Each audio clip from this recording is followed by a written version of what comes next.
Oh, it started right away. Okay, hey guys. I'm Angie, and this is my first ever book haul.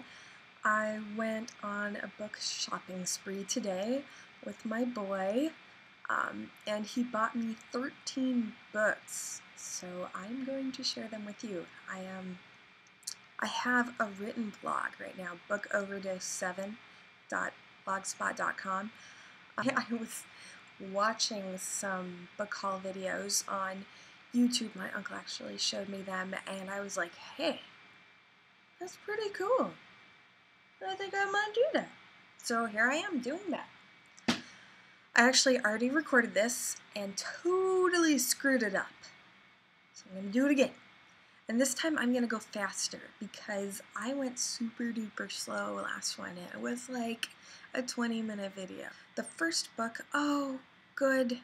I did this on photo booth at first and everything was backwards, but it looks like they turned this around for me. I'll take it. So, Crafting Magic with Pen and Ink. I saw this book a while ago in the Metaphysical New Age store in the downtown, kind of where I live. I love that store. I get my spell candles from there, and I've gotten many books on witchcraft there, seriously considering being a witch. So in the meantime, I am just doing a bunch of reading. I got, well actually, the boy got me this book by Susan Pesnecker, something like that. I mean, you can see it. Oops. And it's just basically writing spells. All right, and then this is not a book, but it counts. It counts because I found it in a bookstore. There you go. Also got this from that New Age store, the store Maddock. Apparently there are like 6 trillion stories in one little box.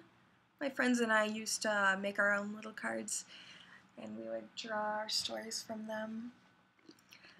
So this is Transportation, and it is a book on different levels of consciousness.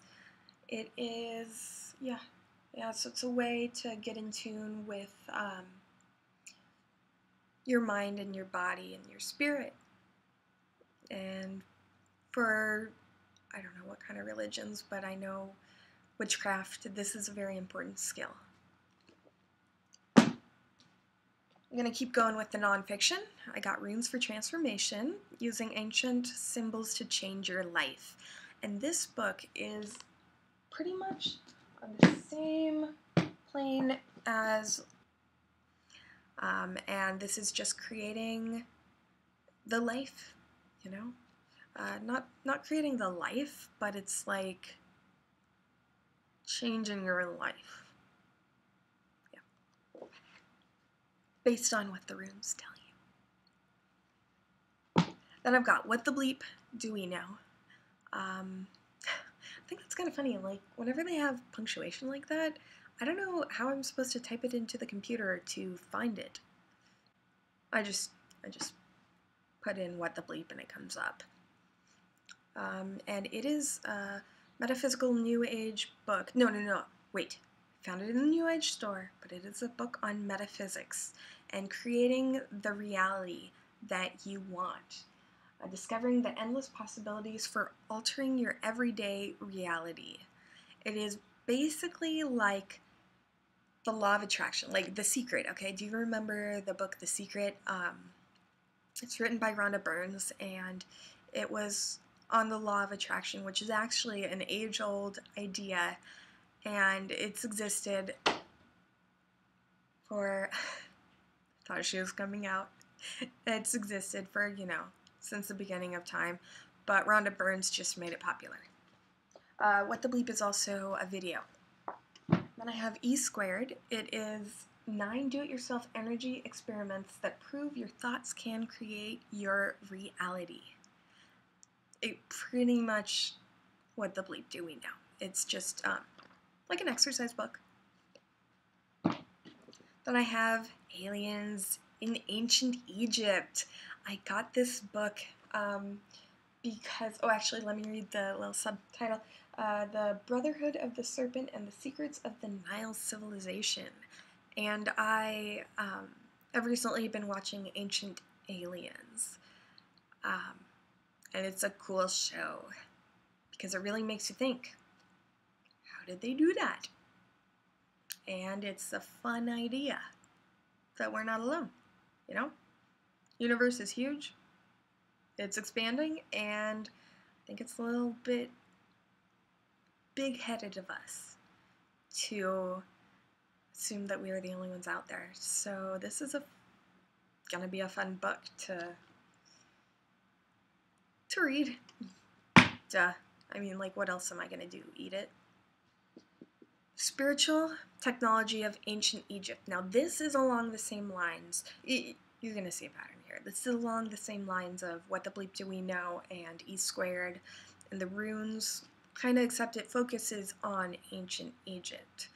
So it talks about the brain's unique and mysteriously mysterious way of ability to create perception.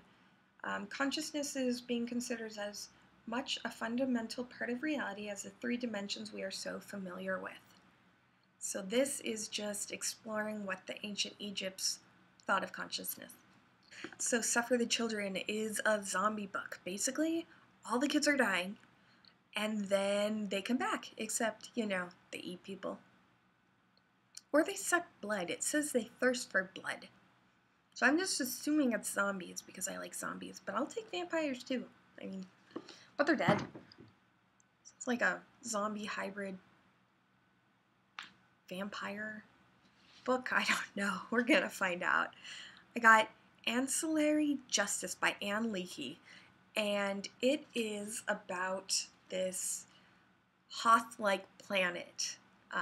That's the best way to describe it. Hoth is in Star Wars, just in case you guys have not heard of Hoth. Who hasn't heard of Hoth?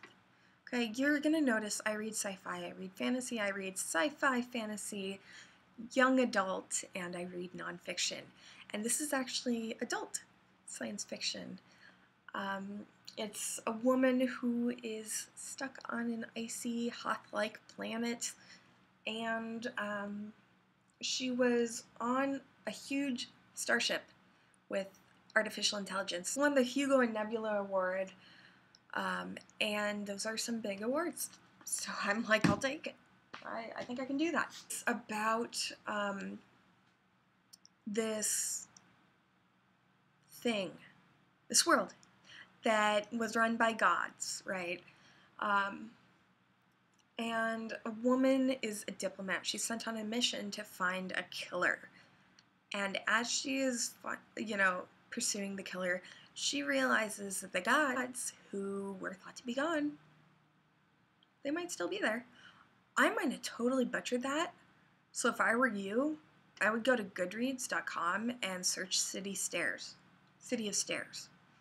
and find out yourself, because I might have totally ruined that, but I'm running out of time. Parasite by Mira Grant. She is an author that I love. I wrote my thesis on zombie apocalypse literature. And Mira Grant's book, Feed, the series Feed, was actually one of the books I referenced in my thesis.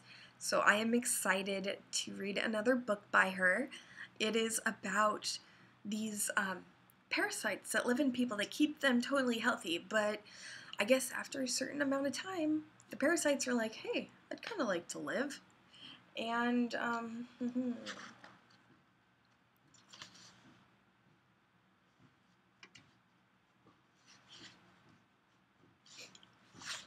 shoot.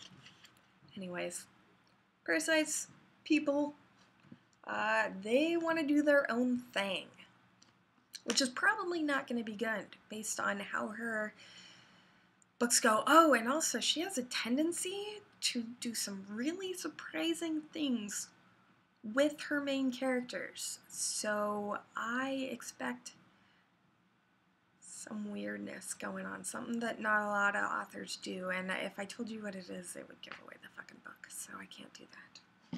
And then Universal Alien. It is about a woman who is married to a government politician, and she is also an assassin sort. She totally screws something up. She angers the Australian Prime Minister, and then alternate realities get swapped, something of the sort, and can't remember what I was gonna say. I can do this. Hang on. Oh, her alternate reality self comes into her world, which is pretty cool. And they need to figure out wait for the kitties to save a day and then go home to their own universes. There we go. That's my book haul. I hope that there will be more of those, because that was really fucking fun. I really like that. Yeah, I'd like to make that a habit. Alright, bye guys.